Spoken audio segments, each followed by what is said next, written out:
తాకట్లో ఉన్న మీ బంగారాన్ని విడిపించి ఆ రోజు ఆన్లైన్ రేటుకి కొంటాం. Sharma gold company. ఎప్పుడైనా మీరు గుర్తుపెట్టుకోండి, నిస్పృహ పొందకండి. అప్పుడప్పుడు బాధ కలుగుతుంది. భక్త తుకారంలాగా ఉన్నావా అసలు ఉన్నావా అని అనొచ్చు మీరు, కానీ ఉన్నాడు ఆయన, అవశ్యం రక్షిస్తాడు. నేను ఎప్పుడూ నమ్ముకున్నాను. నా జీవితంలో నాకు అధైర్యం లేదు. భగవంతుడిని భక్తితో పట్టుకోవటం వల్ల ఇన్ని ఏళ్ల జీవితంలో ఒకసారి నాకు ఊహ తెలిసాక, అంత పూర్వం చిన్నప్పుడు సంగతి పక్కన పెడదాం, నేను ఒక్కసారి జీవితంలో ఊహ తెలిసి అడుగు పెట్టాక ఈనాటి వరకు నిర్భయంగా తిరిగాను. 18 దేశాలకు పైగా ప్రవచనాలు చేయడానికి తిరిగాను. ఈ పీఠాలు స్థాపించాం, శిష్యుల్ని తయారు చేశాం. నా జీవితం అంతా భాగవతానికి పురాణాలకి అంకితం చేశాను. కష్టం అనిపించలేదు? ఏమనిపించదు.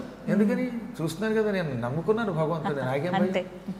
కాబట్టి వీలుంటే ఇప్పుడు రేపు నాకు 1వ తారీఖుకి, రేపు జనవరి 1వ తారీఖు 67 నుండి 61లోకి అడుగు పెడతాను. షష్ఠి పూర్తి వస్తుంది. అక్కడ ఒకసారి కాస్త దండీలు బస్కీలు తీసి చూపిస్తాను. నేను చేసినట్టు మీరు కూడా చేసుకోండి. ఈ శక్తి కేవలం పరమాత్మ మీద విశ్వాసం, ఆరోగ్యం ఉంటుంది, అన్నీ ఉంటుంది, సందేహం లేకుండా భగవంతుడు అనుగ్రహిస్తాడు. అంటే ఇలా ఆపత్కాలంలో స్మరించుకునేటువంటి నామం ఏదైనా ఉంది. ఎటువంటి కష్టమైనా గోవింద గోవింద అనుకుంటే పోతుందండి. నేనలేదు ఈ మాట, భాగవతంలో చెప్పారు. ఇంద్రుడు శ్రీకృష్ణుడి మీద కక్ష కట్టి 7 రోజులు వర్షం కురిపించాడు. ఏం చేశాడు? వర్షం కురిపించాడు. అప్పుడు గోవర్ధన పర్వతాన్ని చేత్తో ఎత్తి చిటికిన వేలుతో ఎత్తల, కరేణైకేన అంటే ఒక చేత్తో ఎత్తాడు అని భాగవతంలో రాశాడు. తెలుగులో గోవర్ధన గిరి ఎత్తం చక్క ఒక్క కేలన్ లేలన్, కుడి చేత్తో ఎత్తాడు. అది కూడా వలకేల, దక్షిణ హస్తం. సంస్కృతంలో దక్షిణ హస్తం కరము 2 సార్లు వాడారు, తెలుగులో 3 సార్లు కూడా చెయ్యని అన్నారు. అది కూడా కుడి చెయ్యి. కుడి చేత్తో గోవర్ధన పర్వతం ఎత్తాడు, అందరినీ కాపాడాడు. ఆయన ఏదైనా ఎడం చేత్తో ఎత్తగలడు, గోరుతో ఎత్తగలడు, తల వెంట్రుకతో ఎత్తగలడు, అసలు ఏమీ లేకుండా చూపులతో ఎత్తగలడు. ఆయన ఏదైనా చేయగలడు. కానీ అందులో ఏది ఉంటే చెప్పాలిగా మనం, మార్చడం ఎందుకు మనకి, కల్పితాలు ఎందుకు. అలాగే ఎత్తో ఎత్తాడు. అప్పుడు ఇంద్రుడు పశ్చాత్తాపడి ఆయన్ని అభిషేకం చేసి, స్వామి నేను చాలా పొరపాటు చేశాను అని, ఈ రోజు నుంచి నీకు గోవింద అని మళ్ళీ బిరుదిస్తున్నాను అన్నాడు. ఈ బిరుదు చాలాసార్లు ఇచ్చారు ఎంతో పూర్వం. ఇది వరాహ రూపంలో ఉన్నప్పుడు బ్రహ్మ గోవింద అన్నాడు. గో అంటే భూమి, భూమిని ఎత్తాడు కనుక గోవింద. నరసింహస్వామిగా ఉన్నప్పుడు గోవింద, అలాగే వామనావతారం ఎత్తినప్పుడు గోవింద. ఇలా చాలాసార్లు అదే బిరుదు ఇచ్చారు. ఇప్పుడు మళ్ళీ ఇస్తున్నాను. ఈ గోవింద నామస్మరణం చేసిన వాడు కలియుగంలో ఆపదల నుంచి విముక్తి పొందేటట్టు చెయ్యి అన్నాడు. తథాస్తు అన్నాడు ఆయన. అందువల్ల అప్పటి నుంచి ఏం చేశారనమాట, కొండెక్కినప్పుడల్లా గోవింద, కూర్చున్నప్పుడు గోవింద, తింటున్నప్పుడు గోవింద, స్పష్టంగానండి, మళ్ళీ వెకిలిగా అనకండి. అది గోవింద అంతే. గో అనే శబ్దమునకు భూమి అని ఒక అర్థం. గాం విందతీతి గోవింద, భూమికి ఆనందం కలిగించి భూమిని ఎత్తాడు గనక గోవిందుడు.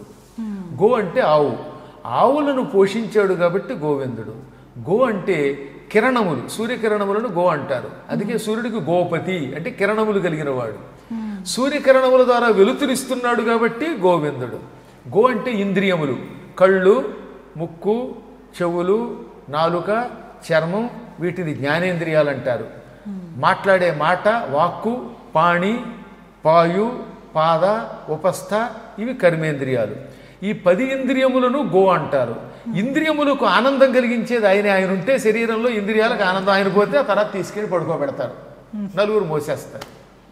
అందువల్ల ఆయన ఉన్నంత వరకే ఈ ఇంద్రియాలకు ఆనందం కనుక, ఇంద్రియములకు ఆనందం కలిగిస్తున్నాడు కనుక గోవిందుడు అన్నారు. ఇన్ని అర్థములు కలిగిన ఈ గోవింద స్మరణము నిరంతరం చేస్తూ ఉంటే మహాపాపాలు పోతాయి.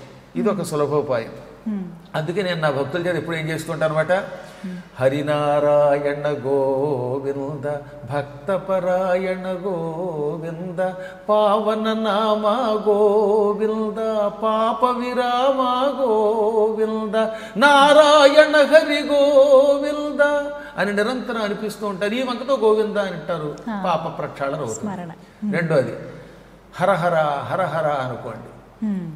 హరతీతి హరహ, పాపాన్ సర్వాన్ హరతీతి, సమస్త పాపములను హరిస్తాడు గనక, దుష్టుల్ని హరిస్తాడు గనక ఆయన హరుడు.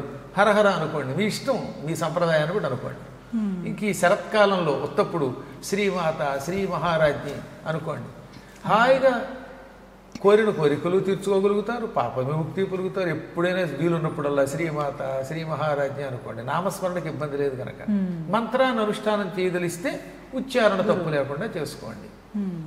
అందులో ఈ కలియుగంలో ఈ శరత్కాలంలో బాలా మంత్రము, వసుధా మంత్రము, పంచదశి, షోడశి, నవార్ణ మంత్రం, ఈ మంత్రములు అనుష్ఠానం చేయగలిగితే అదృష్టవంతులు అవుతారు. అది ఓపికతో కూర్చుని గురువు ద్వారా తెలుసుకుని చేయాలి ఇవన్నీ కూడా. అవి తీరుతుంది, చెప్పే కదా. ఒక్కొక్కరి కర్మయోగం వల్ల తొందరగా ఫలితం వస్తుంది, ఒక్కొక్కరికి ఆలస్యం అవుతుంది, కానీ వచ్చి తీరుతుంది. అవశ్యం అనుభోక్తవ్యం కృతం కర్మ శుభాశుభం. మంచి అయినా చెడ్డైనా చేసింది అనుభవించి తీరతాం. వారి వారి యొక్క పూర్వజన్మ సుకృతాలను బట్టి ఇట్టే అవుతాయి. మీరు ఇంకా ఆశ్చర్యపోతారు. సత్యనారాయణ స్వామి ఆలయం సరిగ్గా విజయదశమి నాడు శంకుస్థాపన చేశాం. 2023లో విజయదశమి నాడు. 24 మాఘ పూర్ణిమ నాడు ప్రతిష్ఠ అయిపోయింది. అంటే ఎన్ని నెలలు పట్టిందంటారు మీరు ఆలోచించండి. ఆశ్వయుజంలో మొదలెడితే కార్తీకం, మార్గశిరం, పుష్యం, మాఘం, 4 నెలలు. మానవతలు ఊహిస్తాడా? చూశారుగా మీరు వచ్చేటప్పుడు ప్రతిష్ఠ అయిపోయింది. చాలా త్వరగా అసలు ఎంత అందరూ ఆశ్చర్యపోతారు, ఎలా ఎలా అయిపోతుందో తెలియదు. పోనీ మా దగ్గర ఏం డబ్బులు లేవు, డబ్బు నిలవ ఉండదు, అలాగని కొద ఉండదు, అయిపోయాయి. ఒక్క పైసా మా దగ్గర బ్యాలెన్స్ ఉండదు, అలాగని అప్పు ఉండదు. అలా కార్యక్రమాలు అవుతున్నాయంటే వాడి మీద నమ్మకమే. ఎప్పటికైనా పరమాత్ముడు రక్షిస్తాడు అవ్యాజ కరుణామూర్తి. ఒక్కోసారి కష్టం వచ్చినప్పుడు బాధ కలుగుతుండో. ధర్మరాజే బాధపడ్డాడు. ఏది విరాటపురంలో, ఒకనాడే మును ఆపదలకు విడుమరగాంచి విప్రులం చుట్టల పెట్టుకొని సుఖముండనో పొదుముకో ఇప్పాటెందు కలది ఉర్విజనులకు.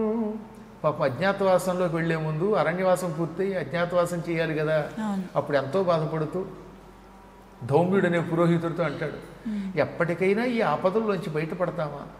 మా చుట్టాలతో మా కుటుంబంతో ఇంత భోజనం చేస్తామా? మీలాంటి బ్రాహ్మణోత్తములకి సన్మానం చేయగలనా అని ఏడిస్తే, నాయన ప్రపంచంలో అందరికీ కష్టాలు వస్తాయి.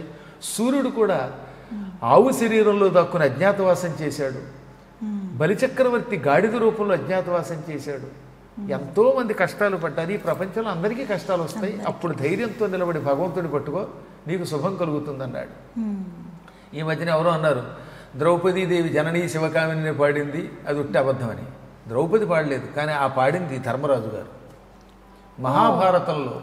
మళ్ళీ అక్కడ ఇక్కడ కదా, ఇందులో అందులో ఈ అజ్ఞాతవాసానికి వెళ్లే ముందు ధర్మరాజు గారు అమ్మవారిని ప్రార్థించాడు 26 శ్లోకాల్లో. ఎన్ని? 26 శ్లోకాల్లో అధ్యాయం 6లో అద్భుతంగా ప్రార్థించాడు అమ్మని. అప్పుడు అమ్మవారు ప్రత్యక్షమయ్యింది. ప్రత్యక్షమై, నేటికి సంవత్సరం తర్వాత నీకు విజయం లభిస్తుంది, నువ్వు రాజు అవుతావు. కాకపోతే ధర్మరాజు గారు అమ్మని ప్రార్థిస్తే సినిమా వాళ్ళు ఏం చేశారనమాట, పీసుశీల చేత జననీ కదా అమ్మవారి మీద పాట పాడిస్తే ద్రౌపది పాడినట్టు పేస్తే బాగుంటుంది అనుకుని ఈ శ్లోకాలని పాట రూపంలో రాసి సముద్రాల వారు రాసిన వారు శ్రీ వైష్ణవుల సిద్ధాంతానికి చెందిన మహానుభావుడు. పాంచరాత్రాగమని చదువుకున్న పుణ్యాత్ముడు అండి. సముద్రాల పెద్ద శ్రీదేవి వారు అంటే మహానుభావుడు ఆయన. ఎన్ని అద్భుతమైన పాటలు రాశాడు ఆయన. ఆయన కొడుకు కూడా అంత బాగా రాశాడు. సత్యనారాయణ స్వామి మీద సత్యదేవుని సుందర రూపిణి పాట జూనియర్ సముద్రాలు రాశారు. ఈ అమ్మవారి పాట రాసిన సీనియర్. ఆయన ఏమనుకున్నారంటే, ధర్మరాజు అయినా ద్రౌపది అయినా ఎవరైతేనే అమ్మని ప్రార్థించడానికి, కానీ అమ్మ ప్రార్థిస్తే బాగుంటుందని ద్రౌపదికి పెట్టి సుశీల చేత పాడించారు. అందులో అందంగా ఉంది పాట. ఘంటసాల పాడినా అందంగా ఉంటుంది, కానీ ఈవిడ పాడితే ఇంకొంచెం లాలిత్యంగా ఉంటుంది. అదే ద్రౌపది పాడిన పద్యాలు ఉన్నాయి అందులో, యవ్వని వాకిట, అది ఘంటసాల చేత మగవాడి చేత పాడించారు, అర్జునుడి చేత, అది బాగుంది. కానీ లేకుండా సృష్టి చేయలే, ఉన్నదే సృష్టి చేశారు వాడు. కాబట్టి ధర్మరాజు గారు అమ్మని ప్రార్థించాడండి. ప్రార్థించబట్టే ఆయనకి అది వచ్చింది. అప్పుడు అమ్మ ఏమంది, ఎవరికైనా కష్టాలు వస్తాయి, కానీ నమ్మావు భక్తితో, ఈ ఏడాది ఓపిక పట్టు, నీకు విజయం వస్తుంది అంది. అందులో ఎప్పుడైనా మీరు గుర్తుపెట్టుకోండి, నిస్పృహ పొందకండి. అప్పుడప్పుడు బాధ కలుగుతుంది. భక్త తుకారంలాగా ఉన్నావా అసలు ఉన్నావా అని అనొచ్చు మీరు, కానీ ఉన్నాడు ఆయన, అవశ్యం రక్షిస్తాడు. నేను ఎప్పుడూ నమ్ముకున్నాను. నా జీవితంలో నాకు అధైర్యం లేదు. భగవంతుడిని భక్తితో పట్టుకోవటం వల్ల ఇన్ని ఏళ్ల జీవితంలో ఒకసారి నాకు ఊహ తెలిసాక, అంతఃపురం చిన్నప్పుడు సంగతి పక్కన పెడదాం, నేను ఒక్కసారి జీవితంలో ఊహ తెలిసి అడుగు పెట్టాక ఈనాటి వరకు నిర్భయంగా తిరిగాను.